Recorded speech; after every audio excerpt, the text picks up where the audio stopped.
Il était une fois un petit cygne, né sur une douce colline bordée d'un lac scintillant. Dès son plus jeune âge, il se sentait différent des autres canards qui l'entouraient. Plutôt que de se pavaner joyeusement dans l'eau et de jouer, il observait le reflet de son long cou et la blancheur de son plumage, se demandant s'il appartenait vraiment à ce groupe bruyant et coloré. Les canards, bien que chaleureux, ne le comprenaient pas vraiment. Ils le regardaient avec curiosité et parfois même avec moquerie. « Pourquoi nages-tu si lentement ?» lui demandait-il souvent. « Regarde-nous, nous sommes agiles et vifs, qu'est-ce qui ne va pas chez toi ?» Ces commentaires faisaient grandir en lui un sentiment de doute, et plus le temps passait, plus il se sentait exclu. Un jour, en grandissant, alors qu'il errait au bord du lac, il entendit des cris mélodieux qui résonnaient au loin. Intrigué, il observa la surface de l'eau et vit un petit groupe de cygnes majestueux glisser avec grâce, leurs plumes immaculées brillantes sous le soleil. Ils se déplaçaient en parfaite harmonie, et leur beauté lui fit battre le cœur. Il ressentit une attirance irrésistible pour ce groupe qui semblait si sûr de lui, si heureux et si libre.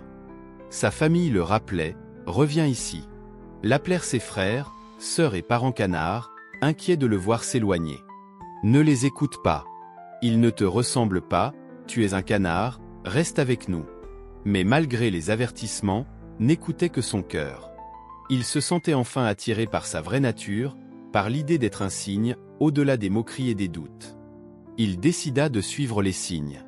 Lorsqu'il rejoignit le groupe, les cygnes l'accueillirent chaleureusement, admirant son élégance. « Bienvenue, dirent-ils. Tu es l'un des nôtres. Ici, tu peux être qui tu es vraiment. » À leur côté, il découvrit le bonheur. Il apprit à nager avec aisance, à s'élever au-dessus de l'eau et à ressentir la légèreté de l'air sous ses ailes. Les cygnes lui montrèrent la beauté de leur monde, un monde où il se sentait enfin accepté et aimé. Avec le temps, il comprit que son passé parmi les canards faisait partie de lui, mais ce n'était pas là qu'il devait rester. Il avait découvert sa véritable identité et la force qui se cachait en lui.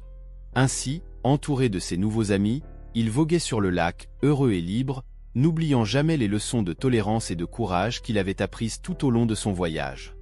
Et c'est ainsi que lui, autrefois un cygne discriminé, trouva enfin sa place dans le vaste monde, un symbole de solitude, mais aussi d'espoir et de renaissance.